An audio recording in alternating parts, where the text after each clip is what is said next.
Welcome to the Art of Growth and the Type 9 panel on relationships. If you are new to this and have not yet taken an Enneagram test, you can take a free one at our website, theartofgrowth.org. It's also a place you can take a free instincts test to find out your instinct stacked.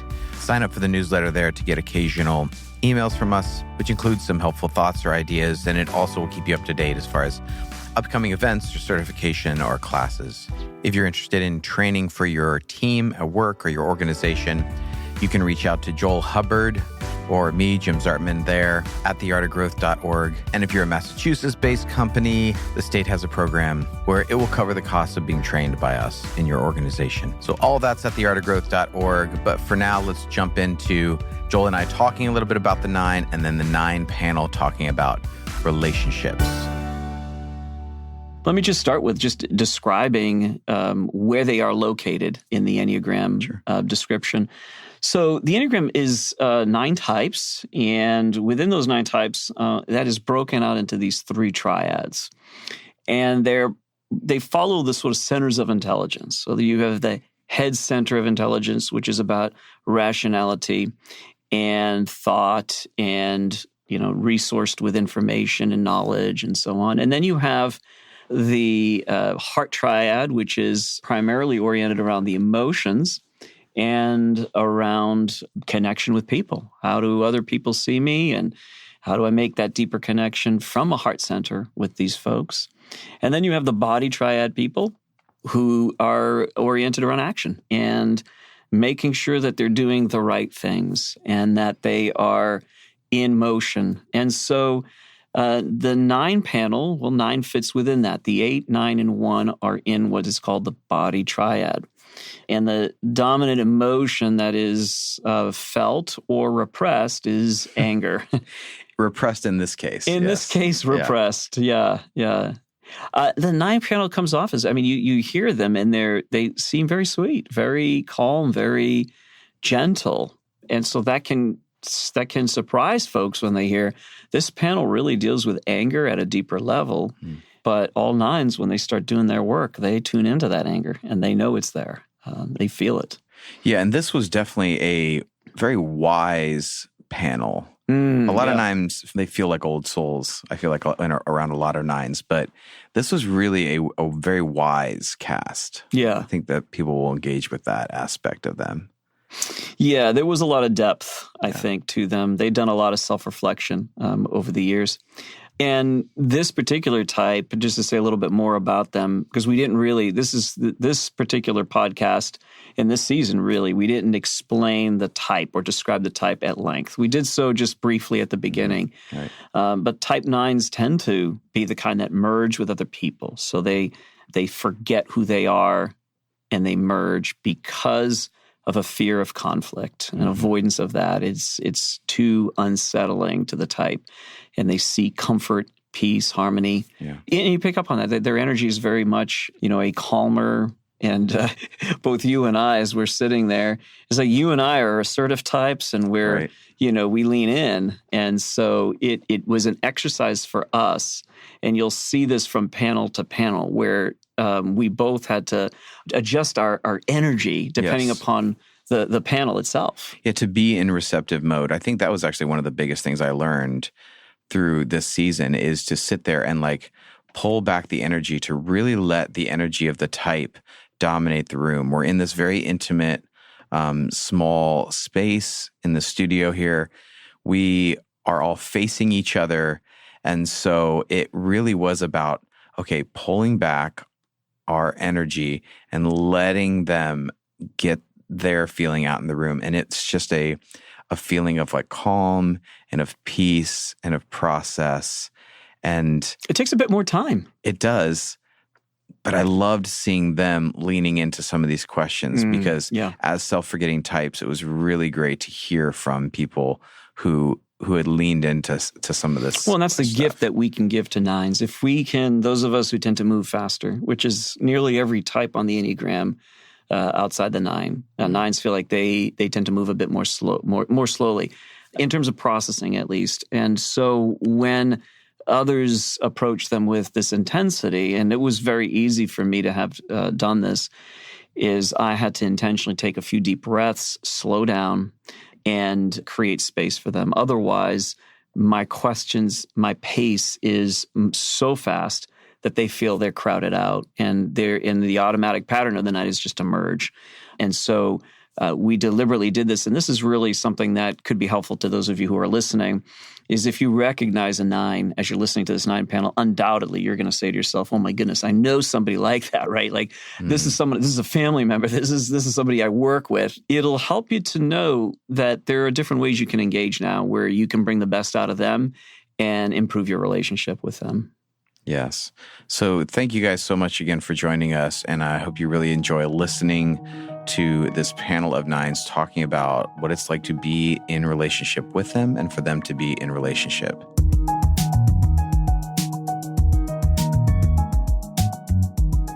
All right. Well, welcome to the 9 panel.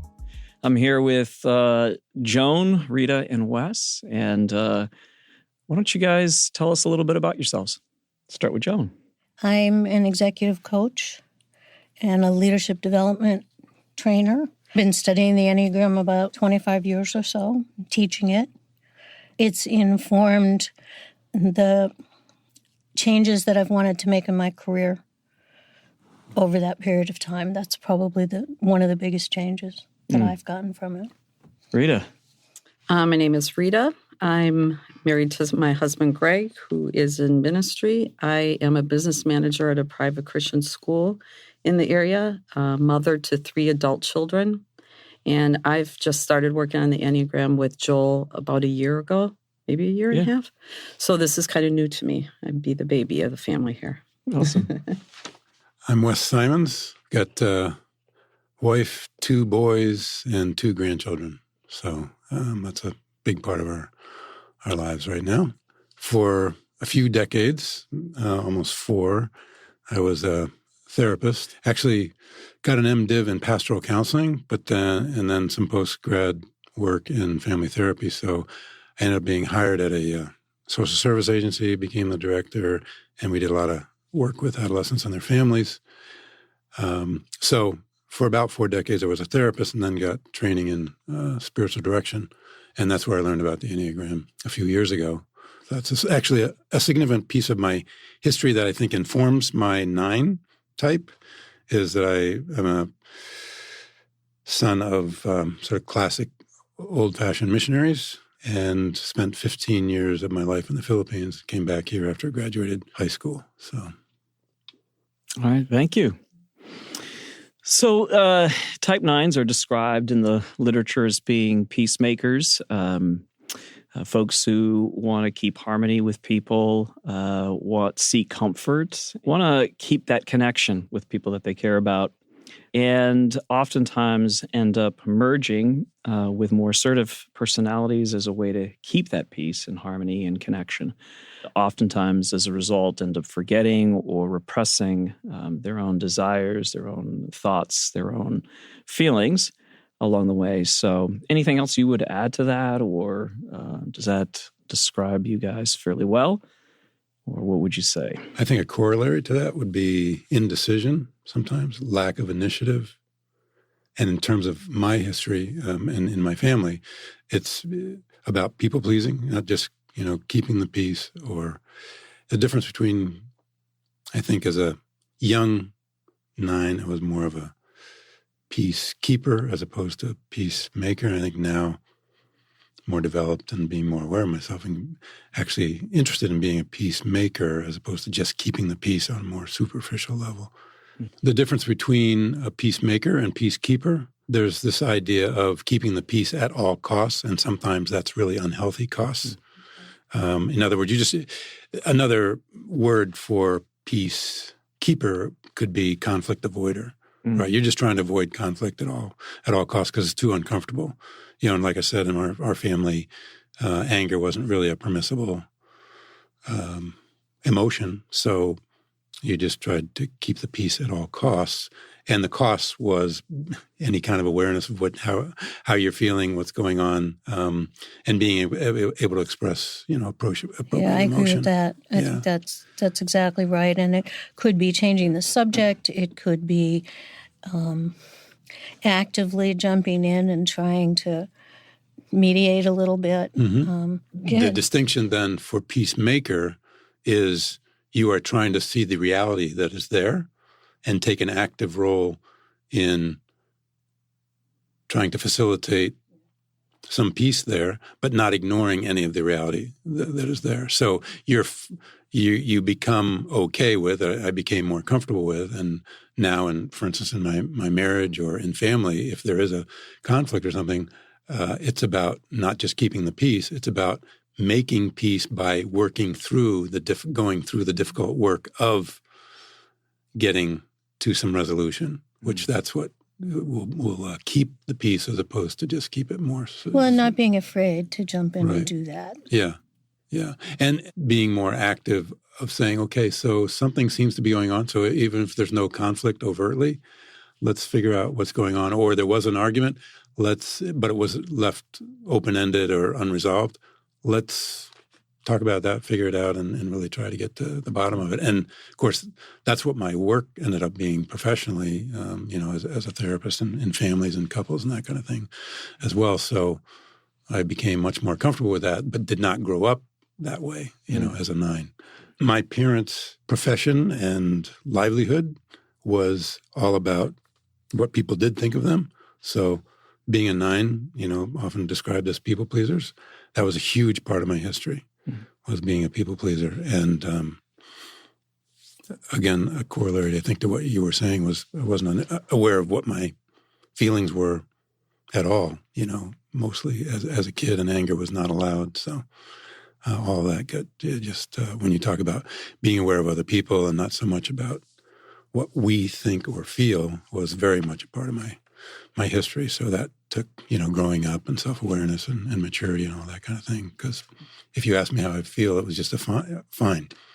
And it was not okay to be angry. So, Yeah, you said that really well, Wes. My family situation was a little different.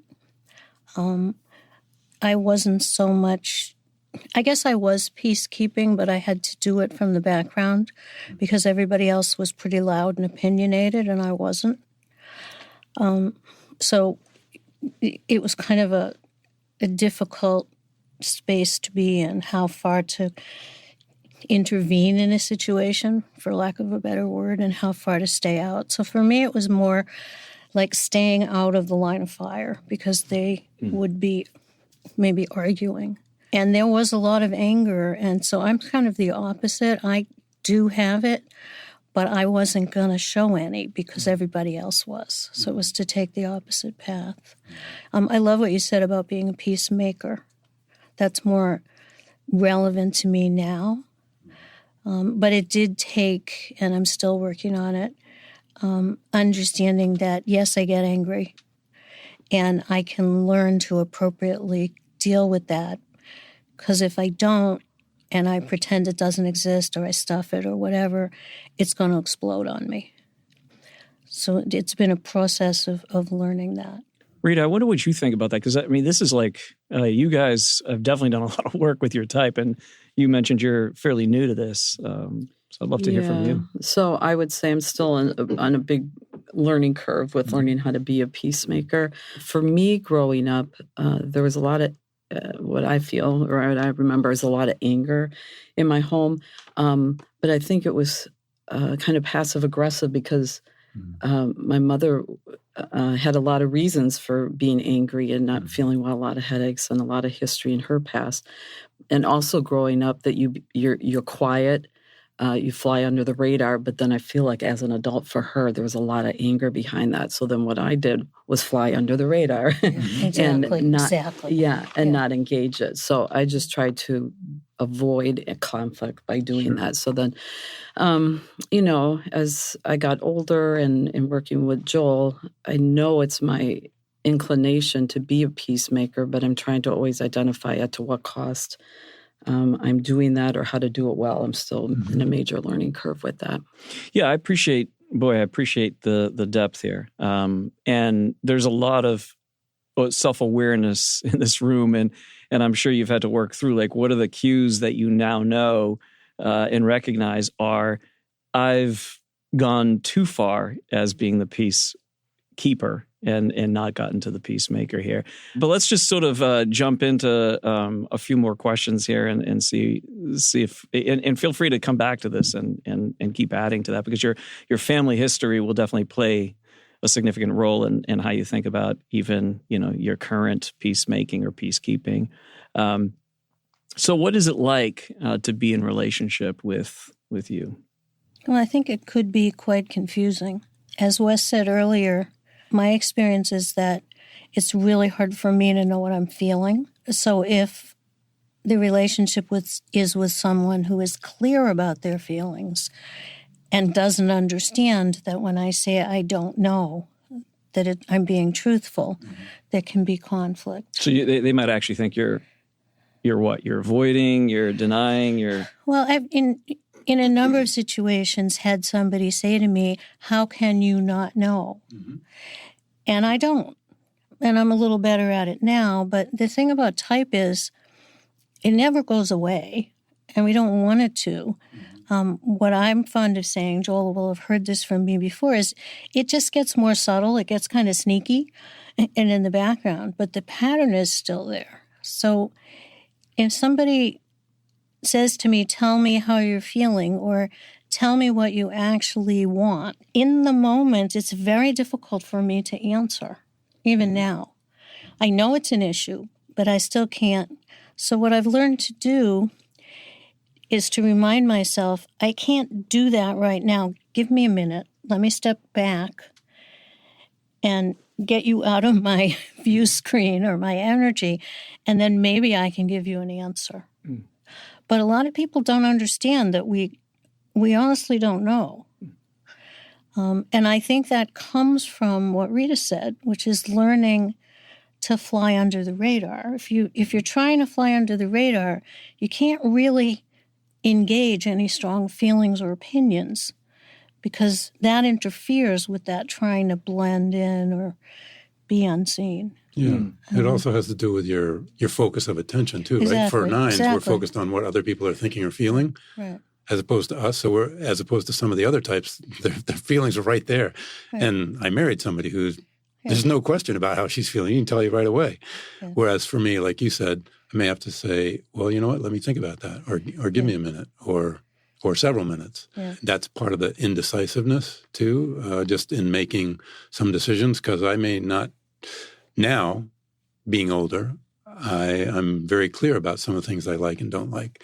But certainly younger, it wasn't like I was given that permission, or I didn't give myself that permission to figure out what I really liked or wanted. And the corollary of that then obviously is how I feel. So, but yeah, you ask Diana how she's feeling, and she can tell right away. And there's times I literally would say, well, I don't know. But then if I take some time, that's part of the other thing about what it's like to be in a relationship with us, is give us some time. We do need patience, which often we're married to people who aren't patient, or we pair up with people who may not be as patient as a classic 9, but giving ourselves the permission to say, hey, you know what, I need some time to think about that. I need processing time, because it's not a knee-jerk thing. Yeah, I don't know if this is true for you guys, but for me, when I'm first in a relationship with somebody, I will always think the best. And I'll think the best for a long time. It's really hard for me to see their faults. Yep. Mm-hmm. And sometimes that works out really well, and sometimes it doesn't.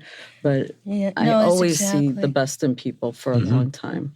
And I don't know about you, but I'm always surprised when somebody does something that I just couldn't imagine them doing, or they kind of disappoint me. Or I'm surprised when other people point out faults about other people. Exactly. I'm like, yes. Really? Yes. I never thought about that. It doesn't register for me initially. That's a good one, because it's interesting. Just, again, in our marriage, Diana will often say that she's cynical of people. Part of that's, her history and also, her type.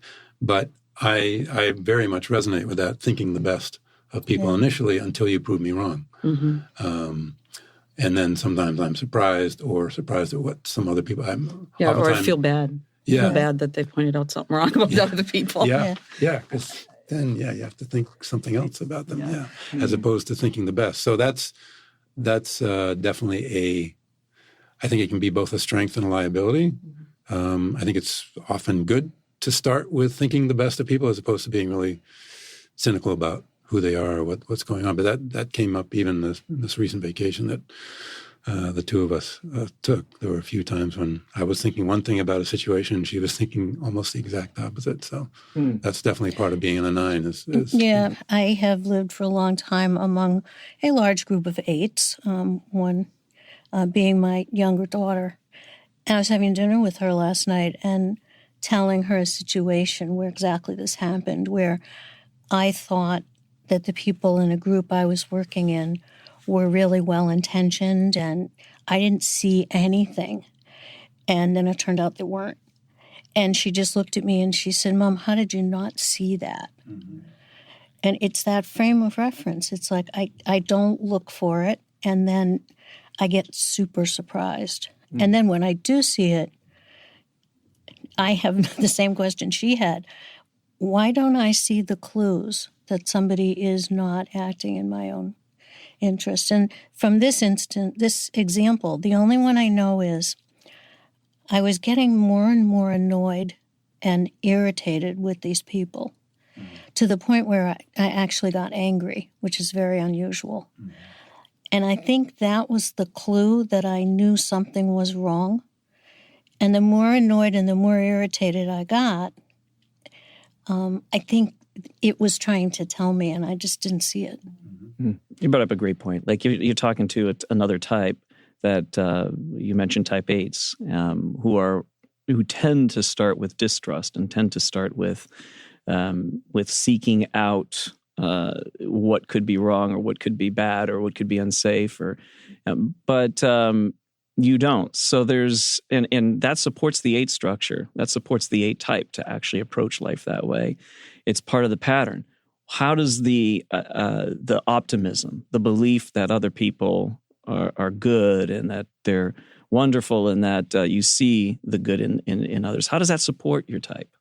How does that fit within the pattern? You just want things to feel good and be at peace. And so that's where you start. For me, I think that's the center of it. Yeah, it helps with the peace part of it. You never want to be, Rita just said it really well, you never want to be uncomfortable. You don't want other people to be uncomfortable, which is why it's so hard to make a decision. You're going to assume that everybody, we all do this, different types, you're going to assume that other people have the same goal, and they don't, which is one of the things that's so interesting about the system. But it really is a surprise, and then it's a discomfort when somebody either disagrees or does something that, for me, it's always, if it's something that I would never do to someone else, it's just, I can't understand. And that's what will make me angry. The way you're answering it makes a lot of sense of the type, and it's very helpful, I think, because some other people who might be listening are thinking, why in the world would you start out with? For them, it's about safety. It's about making sure that that they're protected and that the people that they love are protected. So they start out by looking at what could go wrong, And so this is helpful for folks to understand that it's different for the type 9. For you, it is about maintaining harmony, peace, comfort, and connection. And so it's important to start with that as the optimism, the belief that things are good and that everything is fine. Well, it's another thing in terms of the safety issue, approaching the safety issue from for 9s, they're feeling safe with keeping things comfortable. And under the radar. Yeah. Yeah. And not seeing those things. Whereas, for instance, an 8 is going to look at, to keep things safe, I want to see if there's some possible issues or dangers going on here.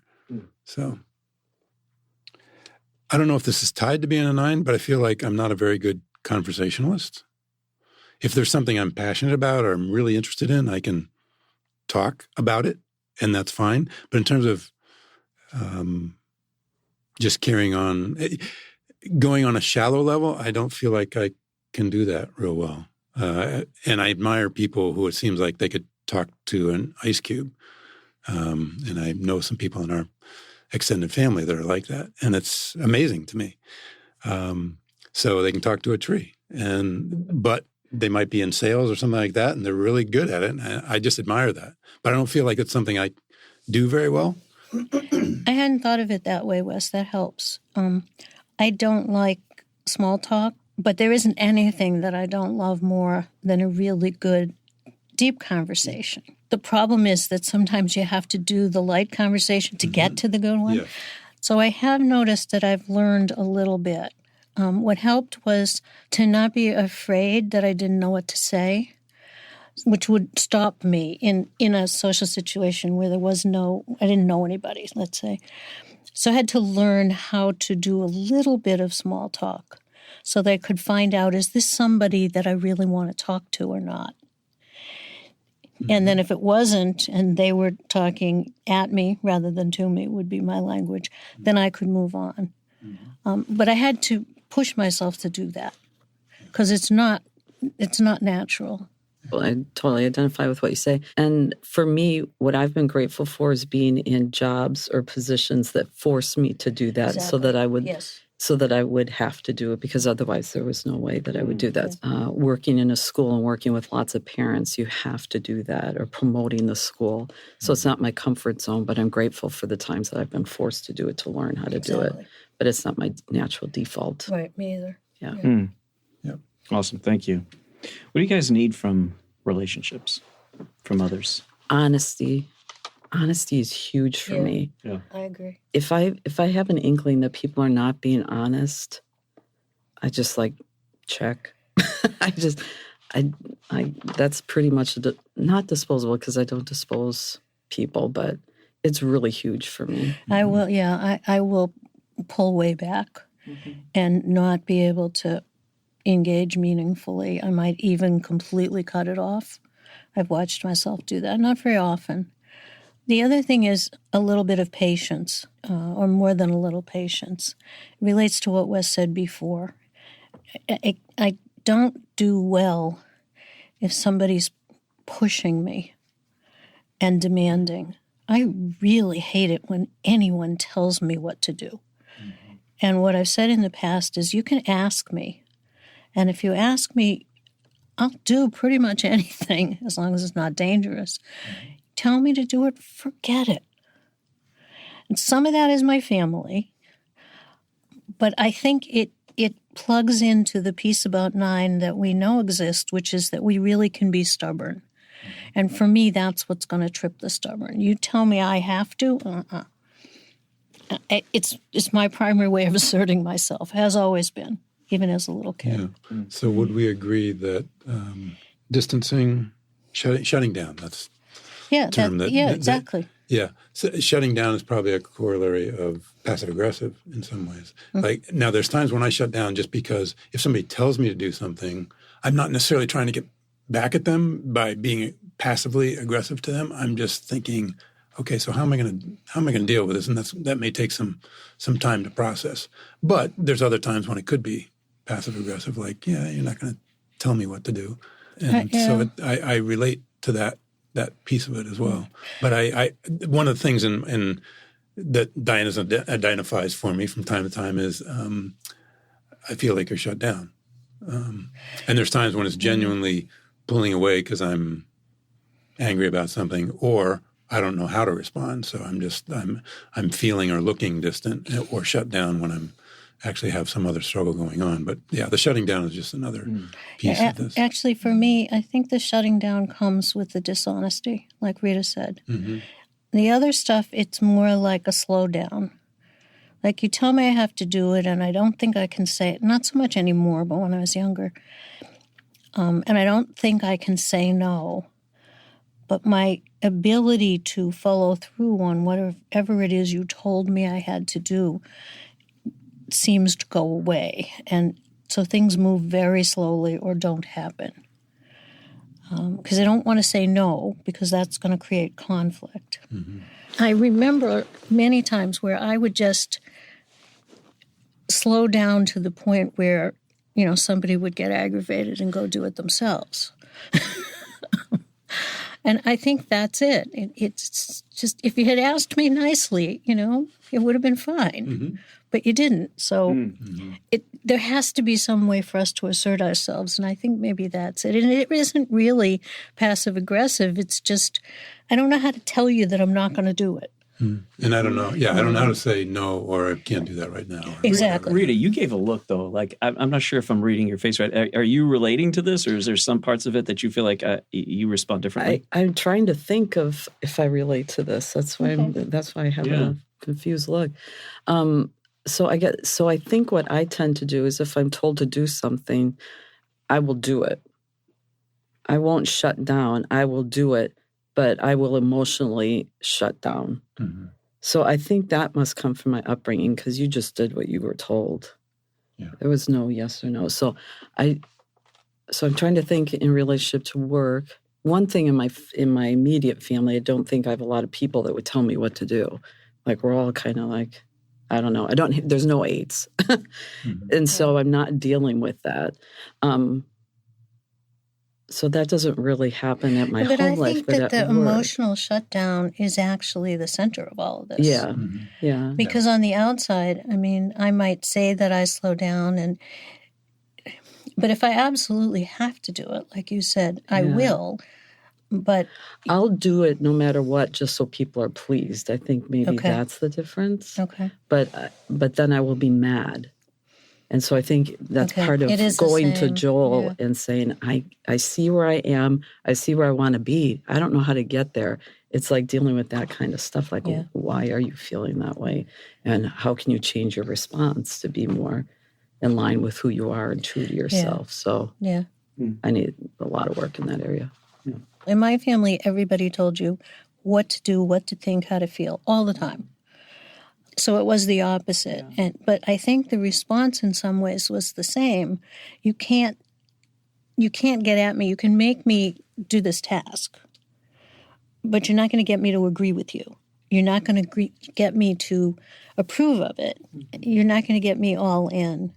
So I don't know. So you guys, I mean, this is really good because it's important that we're not seeking one answer or a common answer because it really represents the diversity that's among nines. In terms of how you respond, the pattern might be the same, the core motivations are the same, but the expression or the way you respond to life and circumstances will have some variations as well. So some of the things you guys mentioned in terms of what you need from relationships, people being patient with you, people asking, not demanding from you. Honesty is a big deal. Yeah, I would just add to that. Often I would put it in terms of authenticity. If I, and they're obviously related, but if you're having a conversation and I just pick up on the fact that the person doesn't seem very authentic, then it's hard, for instance, to go deeper with somebody who you don't feel as being, that would be, like not being honest. But that was the word that kind of came to mind that was triggered when you talked about somebody being honest with you. So if it feels like just a longer-term relationship doesn't seem authentic, then I have trouble diving in or investing in it, Yeah, I think the other thing in a relationship is I have to feel that it's somehow mutual. Mm-hmm. Because so often being the sort of one in the background who just does stuff to keep things going, I can, after a while, get resentful. And if somebody's just taking and taking and taking from me, I will eventually see that, probably faster now than I used to. Mm-hmm. And that's not good. So I want it to be mutual. And if it is, I think I can bring more of my own opinion and my own intellect and all of that forward. Anything else you would add besides these things that we've just talked about? How about being seen? Does that ever come up for you guys? I think more in terms of words of affirmation go a long way. So I don't know if that's the same as same as being seen. Like I don't want to be seen. I don't need to be on the stage having lots of attention. But if there are some words of affirmation, even in private, that goes a long way for me. It's actually a word I wrote down after that question was affirmation. There's a lot of, did I do it right? Am I doing it right? And, in the background that you won't see. This came up this week, and I got in a difficult business situation, And it was kind of a bunch of people coming at me, trying to blame me for something. And I was starting to accept that they were right until a few people who I really respect said, wait a minute, that's not right. You didn't do anything wrong. And it kind of shifted the whole emotional tone for me. It does have to be someone I respect. Mm-hmm. So another word that I wrote down was initiative. We need often other people to take initiative because I would say that's not really our strength, right, is taking initiative. Mm-hmm. So for what I often need in a relationship is for people to take initiative. And then I'm happy to respond, and I've learned to take more initiative as I got older, but that was definitely not a natural part of being a 9 because you're paying attention to what other people want and need, and you're often responding to that. So if there's nothing going on, we're not necessarily going to be the person to take the initiative. And in terms of relationships, when I was young, I always waited for other people because in terms of my history and things like that, I was never going to be the one to initiate a relationship. It was all about other people. I would respond to other people. I think that's true. So I think initiative is a huge piece, both even when, as an immature 9 or undeveloped 9, and then later on, it may not be as high a need, but in terms of our rhythm, we're generally just not going to be taking as much initiative as other types. Mm. Does that make sense? Yeah, absolutely. Rita, what do you think? I agree. Yeah, I've kind of flipped to the other side over time, partly intentionally because there were some things I wanted to do, which required me to learn to take initiative. Yeah. And I don't know that it's natural. It's wonderful, and I'm really happy that I learned to do it. Joel knows this story, but part of this came from being very, very quiet and really wanting to teach. And while I don't love being in front of a room, it doesn't scare me anymore. And what I get back from it is worth it. So I don't want the affirmation of it. I want the conversation and the communication, and I want to see that I can offer something meaningful. Maybe the way to describe it is that the type is still there, but it kind of recedes a little bit, or it softens a little bit, because I don't feel the type, and I don't feel my focus being out on other people. I feel like I'm really centered if I'm really in it. We've had conversations like that. We've talked about it. Yeah. If that makes sense. That's wonderful. Yeah. I also wonder in terms of people who type 9s that, and we don't want to get too much into subtypes because this would be for another podcast, but social subtype of the 9 might appear to take more initiative because what they pick up on are the group in its desires, and then they can kind of drive that. And I've known a few social 9s that seemed that way. They seemed more driven, but that's what's really functioning is it's still taking the energy from the room and then converting that. Many 9s that I've met and spoken to, what you hear repeatedly is, I don't know how this happened, but I found myself at the head of the committee. Or I don't quite understand who in me volunteered, but there's something about having a job or a role or a task that makes it easier to move forward. Like if I know what my role is, it's a lot easier. That's also a way for me in a social situation. If I have an idea of what I'm there for, it relieves a lot of the 9 pressure of confusion and what do I do and who am I pleasing and all of that, because I can focus. We don't so that's focus another easily. That's another need that you would bring up. Then I mean, another need that you have from relationships is the clarity. Right. Like, what is this? That's right. Yeah, what are the expectations of me in this particular role, whether it's at work or in the family?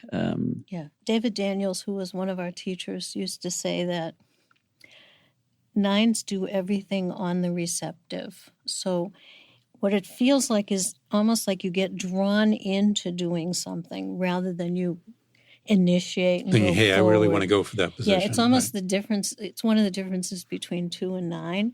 But it literally, to me, feels like, I don't quite know how I got there, but I can feel that I got drawn. And then when you're there, you want clarity on exactly what needs to happen. That's right.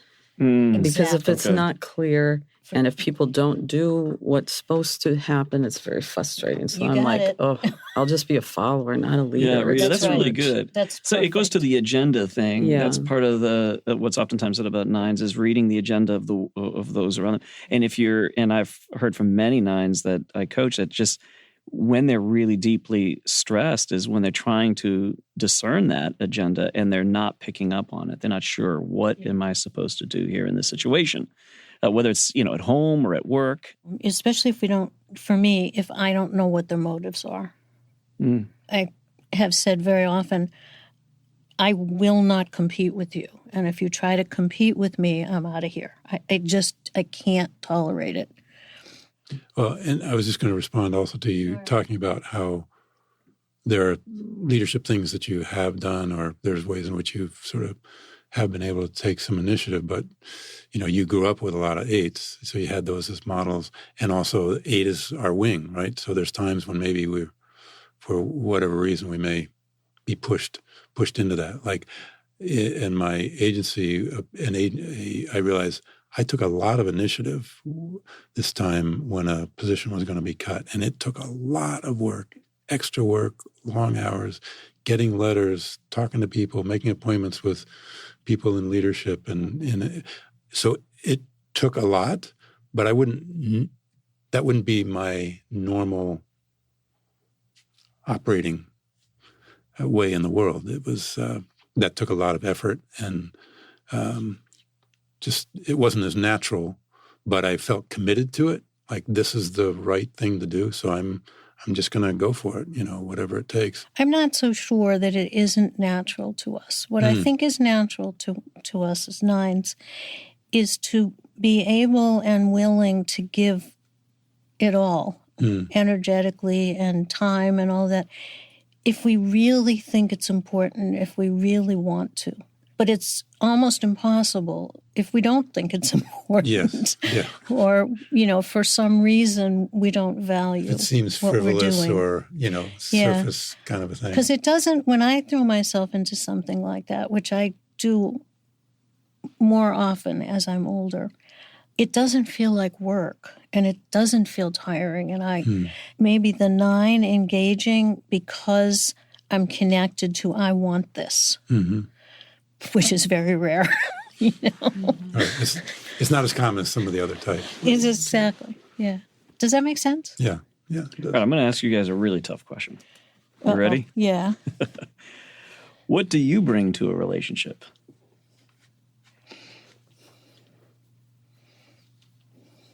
I Calm, knew it was going to be tough. Silence in the room here. calm, quiet, peaceful. Yeah. Patience. Patience. Long suffering, Yeah. right? Supportive. Peacefulness. Tolerance. What's interesting, Diana, even in the last, after, decades of marriage, she's referred to me a couple of times when she's stressed out about something as being her touchstone. So those are her words, not mine, but that's the feedback that I got in terms of what I was bringing to her. And she's often, said that, over the years. So I think that's right. There's something solid. We're not real good at artifice. We're not good at putting on a show in any way. You find people come to you guys like out of the blue and you don't even know them and they'll come into just sort of open up to you. Yeah. Yeah, I think that's part of why I went into being a therapist. Yeah, being reliable, open, empathic. If we convey empathy, That's true. Yeah. That's I think that's one thing that we bring to a relationship. And unless you give me a really strong reason, I'm going to be pretty non-judgmental. Mm. If you really upset me or do something dishonest, that's might trip it. But usually I'm not going to judge. I would also add that I would serve you. I'm not hesitant to serve you. Yeah. Yeah. Yeah. Service, I think, is a big one. I think, too, there's a difference. Like, I will serve you because I really would like to, not because I'm expecting anything in return. That's right. I really am not. I'm just happy to do that. So I don't think that's always the case with people. But Well, and it wasn't like I would do service before, much younger because I wasn't able to say no. Couldn't say no. It was often part of being a 9. But as I learned to say no, then I realized that part of me did not go away. I still enjoyed generally helping people. Talk about the peacemaker component. Like you've moved from peacekeeping to peacemaking, and of course we're all in that process, and never completely all the way there. But in the peacemaking, talk about how that is a gift as well to the world around you, where you're capable of listening to the different thoughts and the different voices and, people that are even at odds with each other. You're able to hear their perspective and really genuinely hear it as it is. And 1-9 says, I think I can actually represent their views as about unbiasedly as anybody, probably more so than anybody else can. I can reflect it because I'm not bringing in myself into it. I'm really genuinely hearing them as they are. And they feel heard. They feel understood. No, that's absolutely true. It's really well stated. I mean, the natural tendency and what makes it so hard to make a decision is I can see the validity in this argument. I can see the validity over here. Yeah. Wes is shaking his head. I can see the validity over there. I don't want to make anybody angry. So you kind of get caught. But what you just said, Joel, rings very true to me. I can state position A and position B almost as clearly, if it's yours. Clearly. I don't think that that's a place where we necessarily merge. It's more like I understand what this person is saying and what their concerns are. And I equally can understand this one on the other side. And it allows you to see the bridge. Sometimes the hard part is if they're people who I'm not emotionally connected to, it's fine. And I can do the peacemaking piece. If they're people, any of them, where they matter to me emotionally, it becomes very difficult because I start to then worry about their reaction to what I do. It actually makes me think of a question where when it comes to this issue of what do you bring to a relationship, how would you differentiate what you bring to the most intimate of relationships versus the other relationships in your life?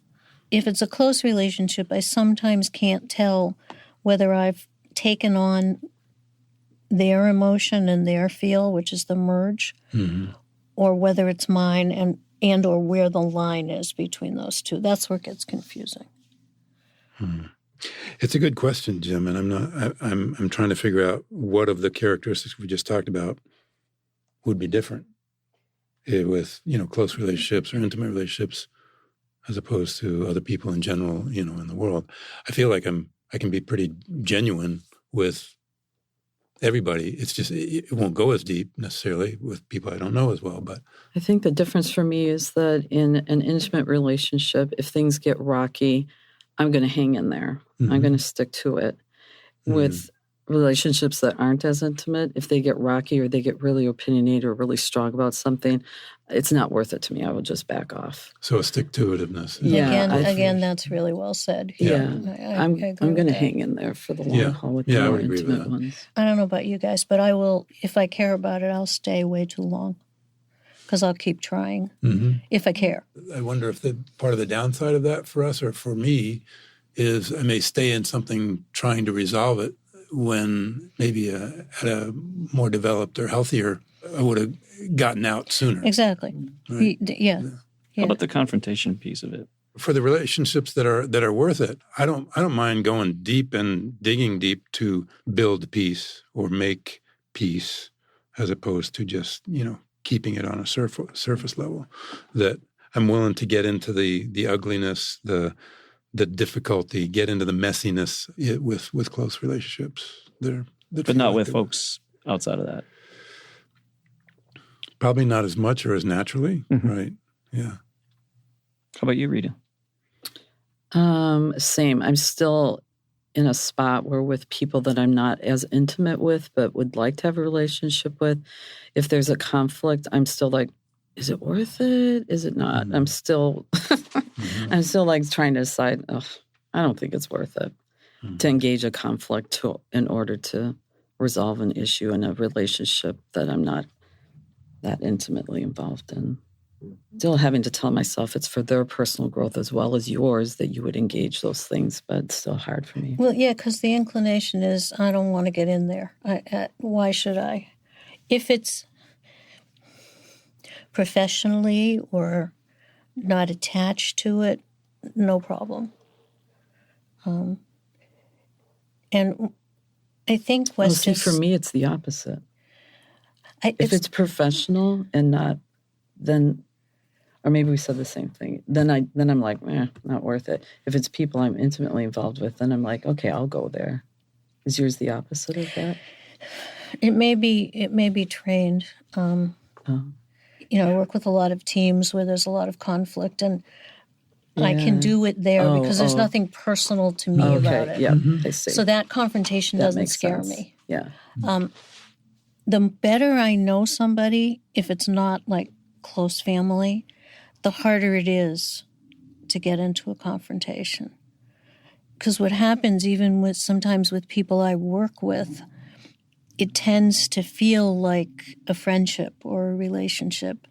And the more it feels like that, the harder it is for me to confront. So I kind of have to learn not to make that connection so much so that I can do what I need to do. Yeah, if that makes sense. Here's a possible confusion that your type might bring into a relationship. A lot. Yeah, not being able to make decisions, lack of initiative, sometimes needing more time to process can be taken as maybe distancing or pulling away when we're still engaged. You're just trying to figure things out. Okay. That's one way I would answer that. Yeah. And then not being able to sort emotions. Yeah. Now, sometimes can tell if I'm anxious, but usually someone else has to tell me. I'm beginning to learn when I'm actually sad, but again, someone else has to point it out because it's a disconnect. The biggest disconnect is I'm actually angry right now in this moment. That's really threatening. And what I do know is that's the key. Not that you have, for me anyway, not that I have to express it, but I have to realize that it's there. Because if I don't, it gets stuffed and then there's an explosion. And when there's an explosion, even if it's really rare, it's really bad. Rita, how about you? What What confusion do you bring? I'm thinking about something in high school. You know, in high school when they give you those titles, I was given the superlative of class sweetheart, and I was like, what? It was unbelievable to me. I was like, nobody knows me. Like, why would you ever give me class sweetheart? So when you were talking, I was thinking that it's just because I didn't like anger. It's just because I would try and keep the peace. So these people that I don't feel like I really know who voted on that, I don't even know. That's how they saw me, and I was like dumbfounded. Like, that is not true because I was so conflicted inside. It doesn't represent what's going on internally. Yes. Right? Yeah. No, it doesn't show. It looks kind of calm and peaceful and friendly. Right, that's a big confusion piece, right? Because that's a great example. It's a great example. The appearance of the 9 is that I'm okay. Mhm. Everything's fine. Mhm. I'm good. Mhm. Yeah, I'm and comfortable. I'm sweet. relaxed. I'm sweet to you. I'm sweet to everybody. Not Yeah. Not what's going on That's a inside. great example. I Yeah. love that. Well, let me add or ask about another one. You talked about shutting down being one of the things that some people can misunderstand. It appears as you're shutting down, but you might not be. At times you are, but at other times you're not. How about the sort of agreement, agreeing with people, where it appears that you're agreeing with people, but you're not? You had to say that, didn't you? Uh, I could say yes and then not do it. It's not intentional. I might not remember. Again, I hope less now than younger. But I really don't want to disagree with you because that's conflict and discomfort. So it looks like yes, but sometimes it isn't. I would say it not in terms of being asked to do something, but just in general conversation. If somebody's talking about something and giving an opinion about something that I disagree with, I often won't let them know. I may say yes, but the yes is I hear you, but I'm not agreeing with you, and I'm not going to tell you that I'm not agreeing with you. Yeah. That's because good. Yeah. oftentimes I'm just thinking more in a lighter conversation or getting in more of a social situation, getting to know somebody, especially if they're super opinionated or something, and I know it would be a conflict. I'm just like, you know what? I'm not going to go there, or this doesn't feel worth going there, or I really like I don't what see you the purpose said. in I don't see the purpose in getting involved in a power struggle right now about this, or even and that's interesting that I'm saying it in terms of a power struggle, because it wouldn't have to be a power struggle, it'd just be a difference of opinion, right? But it feels like it could be. Yeah. What you said about I'm saying yes, meaning I hear you, but they're not understanding that. I think that's exactly right. Yeah. Yeah. And I'm not just saying yes is not agreeing with you. It's just I'm hearing what you're saying. Yeah. Yeah. Yeah. It's That's acknowledgement. really not, good. yeah. It's too hard for me to think quickly, to be able to speak. If I'm in a situation, somebody's being very opinionated about something, I lean way too far into that because it's too hard for me to think quickly, to formulate my thoughts, to give a different kind of response.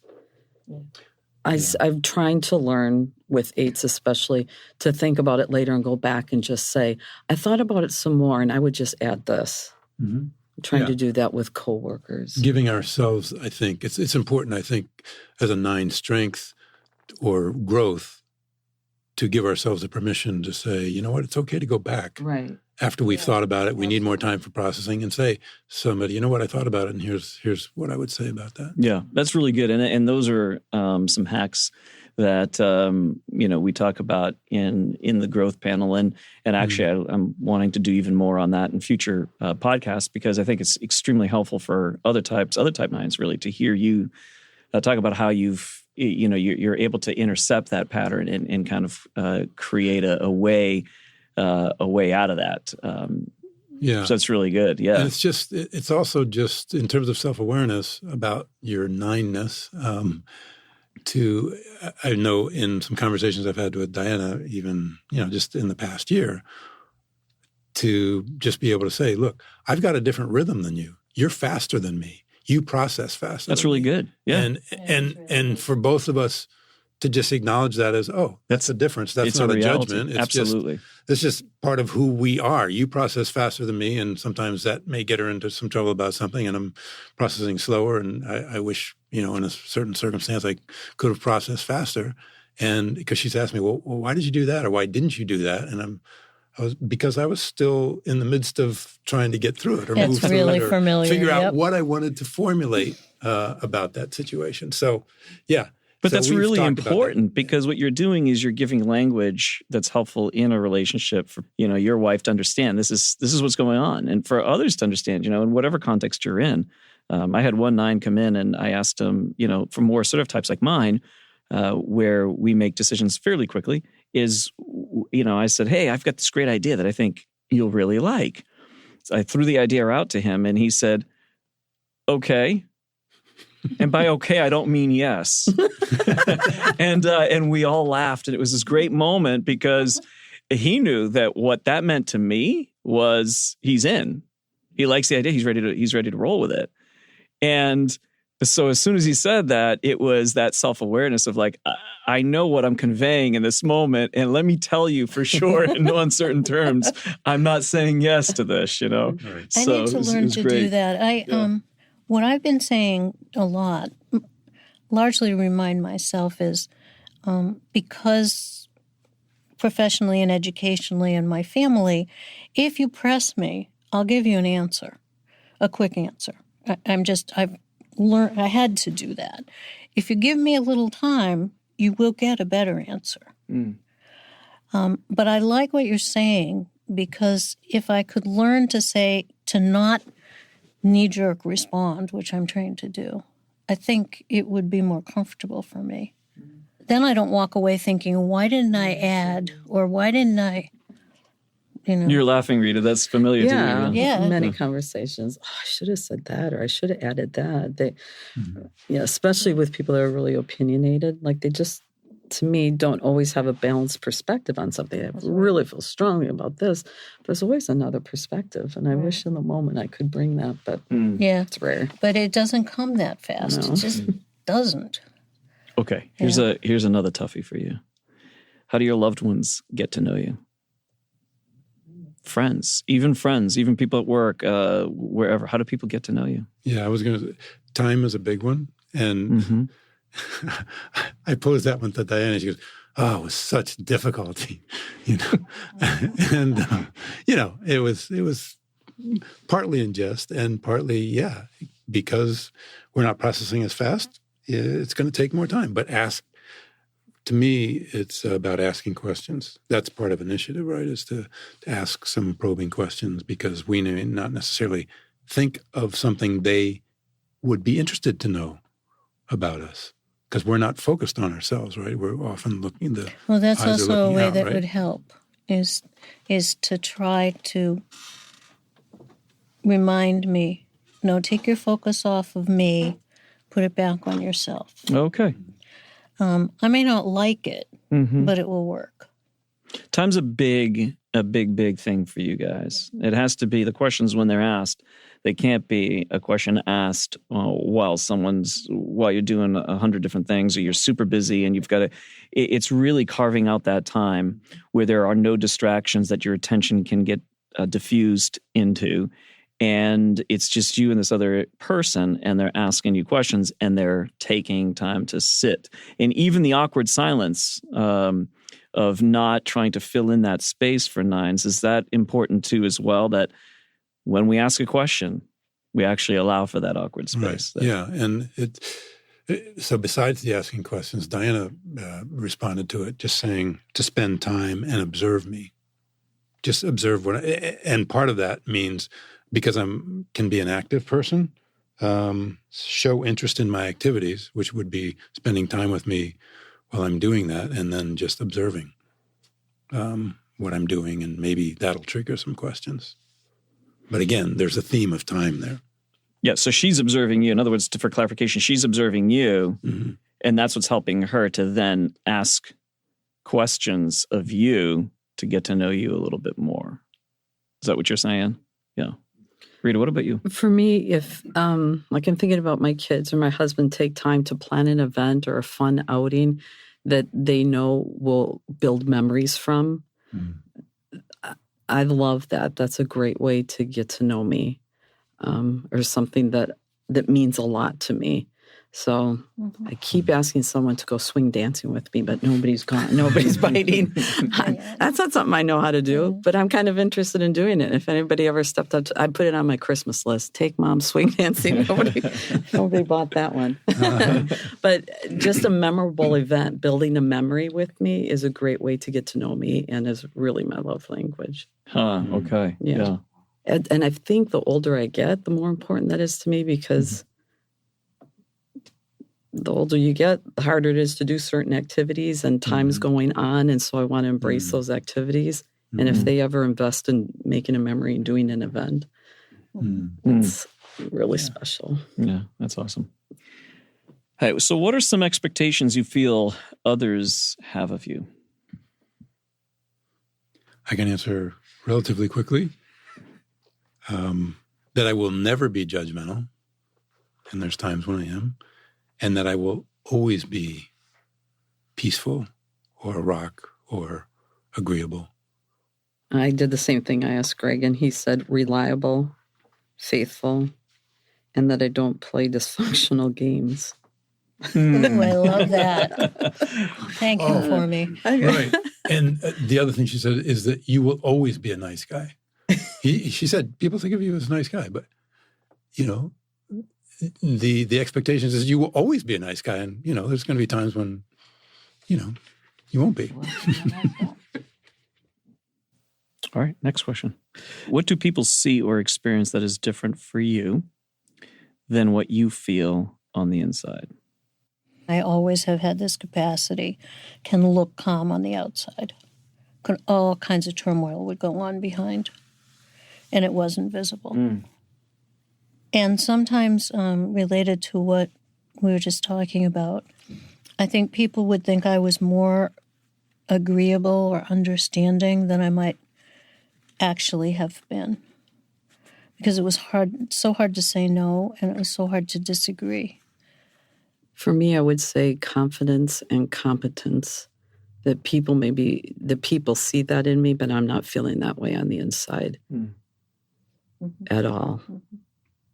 So it's always a little confusing to me that if people think I'm capable of doing something, I was like, really? I think that they see something very different than what I feel on the inside. All right, final question. What do you wish those you love knew about you?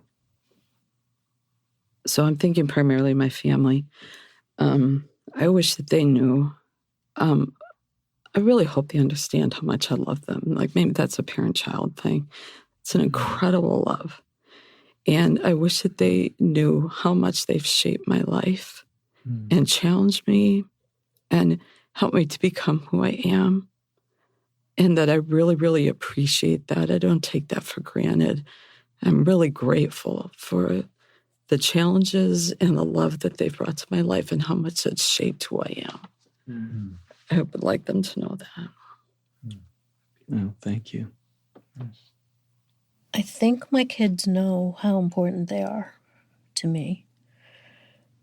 I hope they understand that whatever I do is always my judgment of their best interest, even if sometimes they think it's annoying, and how incredibly proud I am of both of them, and that I could participate in making them who they are. I think they know that. I'm not sure. On more simplistic level, just that they know that I need my independent time, that I need time to process. Diana knows that, but maybe some of my other family members. But I've learned something very important today, and when you saying that reminded me that I get a lot of joy in when I serve somebody else, and I don't expect anything in return. It does a lot for me, and I can, especially if I see it helps the other person. And so when we talk about the slothful side of the 9, I've always told you, I'm like, I don't get that. I'm like a beaver, you know. I like to work and get things done, so I don't understand the slothful. The slothful side is I don't feel that same energy for me when I do something good for me. That's it.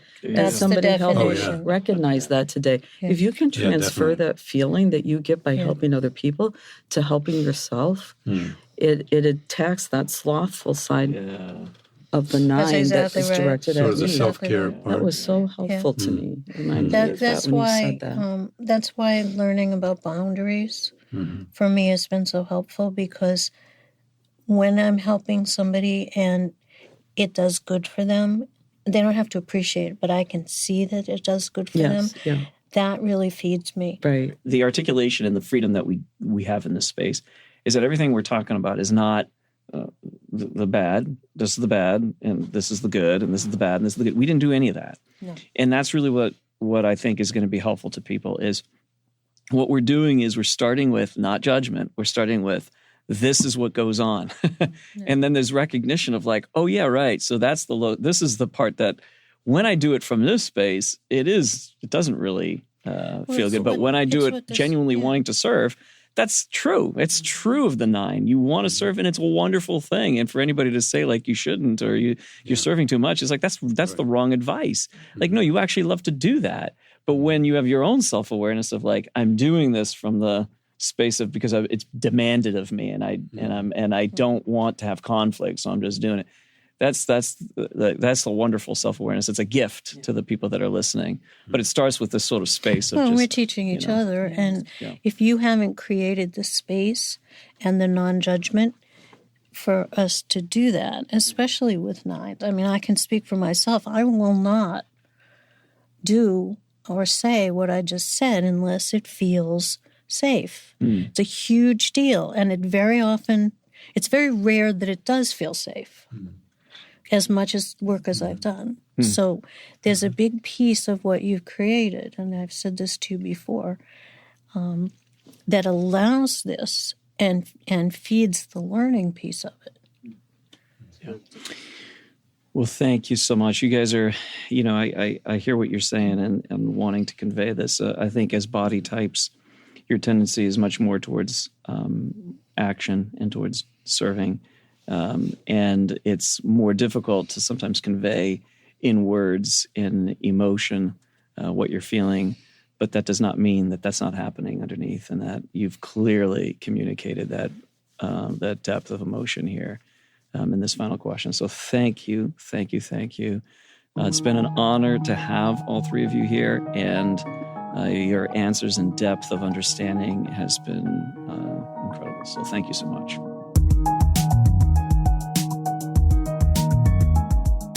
Well, I hope you enjoyed the panel. And like we said in the introduction to the season, we didn't do any kind of coaching or growth path because we wanted the type to just be in a place of acceptance. We wanted them to speak for themselves and just open and embrace in that. But we thought in the back end of some of these podcasts, we would share some thoughts around coaching each of the types and what some of the growth would look like for them in relationship. Yeah. And I think we began the intro with saying that sometimes you got to give some space. Sometimes, most of the time with type 9s, you really have to give space. You have to slow down, dial down, take a couple breaths before jumping in and engaging them.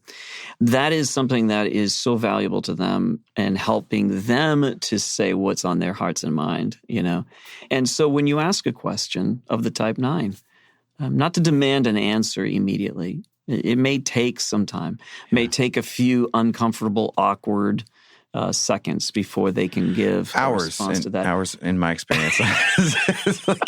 You might know a little something about that. I do know something about this, being married to a 9. But it was so funny because at the beginning of our relationship, I remember being like, if there's an issue, you talk about it and you deal with it. And she'd say, I need time to process this. And it may have been a day, it may have been 2 days, sometimes, which is like an eternity when we're dating. But even when we're married, I remember her like taking her notebook, her journal, and like going into a back room in the house and then like spending a couple hours back there. And then she'd come out and say, okay, I'm ready to talk about it now. But if we would have had the conversation right away, I think she would have disappeared into my perspective, my opinion, my forthrightness. And so if you have a type 9 in your life, the best gift you can give them is one of time and space for them to do self-care, because they will be self-forgetting. They may not take care of themselves, especially in the emotional space, and they need that time to withdraw. It's critical. Yeah. Yeah, so even when they're saying yes, they might not be saying yes as I agree, but yes as I'm hearing you. So maybe deliberately being more direct, maybe being more specific with your question. Do you agree, or do you need time to think about this? What are your thoughts about this? I remember saying to a 9 who we were in this group that were trying to come up with some plan. I forget what it was about. It was some production we were putting together. And on this team was a type 9, and we were all just, throwing out ideas. We should do this. And the type 9 was saying, yeah, that sounds interesting. Yeah. But something told me, I'm not sure that you're really with me. I feel like you're saying yes, but I'm not sure that that's a real strong yes. And so I deliberately asked, are you saying yes because you agree, or are you saying yes because you are understanding what's going on? What are your thoughts? And taking that extra second, she did say, well, here are my concerns. And it was so worth it because it was something none of us in the team had thought of. And because we did, it actually turned out to be so much better. And I think that's something that, it's tuning into the yes may not be a yes. It may be, I understand, I'm listening, but not necessarily I'm with you in agreement with this decision. Nines will oftentimes say, I feel crowded when I'm, in an office setting, and somebody like my boss or an employee of mine will come and firing all kinds of ideas, firing all kinds of questions. And I don't know what to do in that moment. I feel overwhelmed by it. And if it's in the family, the home dynamic, it's the same thing. I'm feeling overwhelmed by all this data.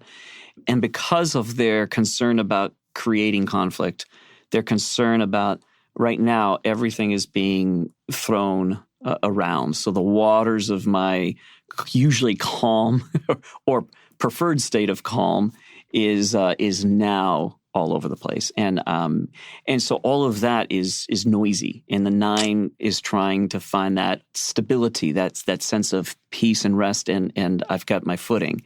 So here's what I would advise for 9s that I found really helpful for other 9s, and really hearing from them. A lot of them, they've developed hacks, and so I'm just crowdsourcing, like, what's worked for you? And a lot of them are saying, like, just being able to reclaim myself, my space, trying to understand that oftentimes I so easily merge with the energy of other people that I lose my own sense of who I am in the moment.